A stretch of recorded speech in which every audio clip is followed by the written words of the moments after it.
Now, we're going to bring you some of our fellows to talk about their journey and some of the things that have stood out for them this year in the Agency by Design Oakland Fellowship. So first, we have Lawrence Tang, who's a math teacher at Met West High School, coming to speak about his journey through culturally responsive teaching and making. So I'm going to pass it on to you, Lawrence. All right, thanks, Paula.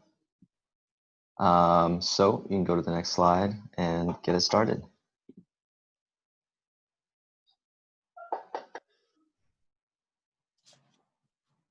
Can I also get a chat to make sure that people can hear me? Okay. Great. So, hey everybody, my name is Lawrence. I'm a second-year high school math teacher. I teach at Met West in Oakland, California, and I'm an Agency by Design fellow.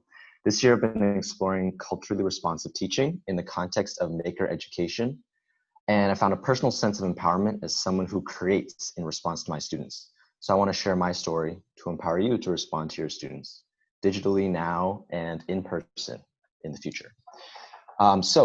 Starting with some definitions, Zaretta Hammond says that culturally responsive teaching focuses on improving the learning capacity of diverse students who have been marginalized educationally. I talk about teacher making as creating learning experiences and adapting pedagogical strategies to respond to my students to help them develop these skills that improve their learning capacity and help them learn rigorously and independently. So an important way to empower students to think independently is through using thinking routines. An example of one from Agency by Design has you look closely at an object and ask yourself, what are its parts, what are its purposes, and what are its complexities? As I use thinking routines more with my students, I began to wonder what amazing thinking routines could come out of them, out of how my own students already naturally think. So this wondering formed the basis of my inquiry question this year. I wanted to figure out, how do my students process information cognitively? How does it relate to cultural through lines? And how can I use this to better help my students learn? So in other words, how do my students think? And how can I build on it to help them learn more effectively? That's, I think, at the heart of culturally responsive teaching. So to explore their minds, I first decided to ask a focus group of students some questions. Through these questions in an interview, I wanted to get a sense of where they succeed in academic thinking. What sort of teaching do they respond to, both in or out of school? And what sorts of school environments actually lend themselves to their natural ways of thinking? What I gathered from this preliminary data is that they liked steps and sequential thinking, which meant a thinking routine. So I went out to create one. And I was teaching proof, so I wanted to do one to help them create math arguments in the form of flowcharts. So I basically just asked the class, what do you think when I give you the problem? Create a flowchart proof, justify why the two triangles are congruent. They said what they noticed, and I organized their ideas into a rough routine. And then I observed them. And what I observed kind of surprised me. I saw that my students actually like to quickly make quick judgments. Which sides are congruent, which angles, and what triangles are congruent.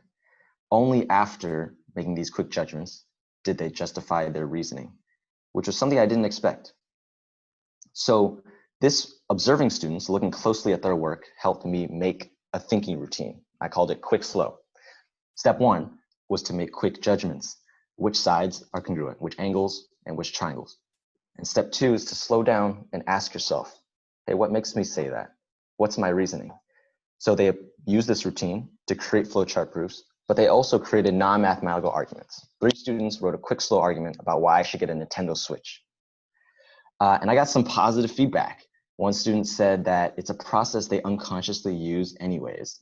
And another student said it's a very effective method that I use without even thinking about it.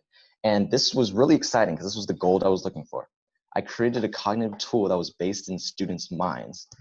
And I started to wonder, if they realized it came from within themselves, what might that do to their self-confidence as independent thinkers?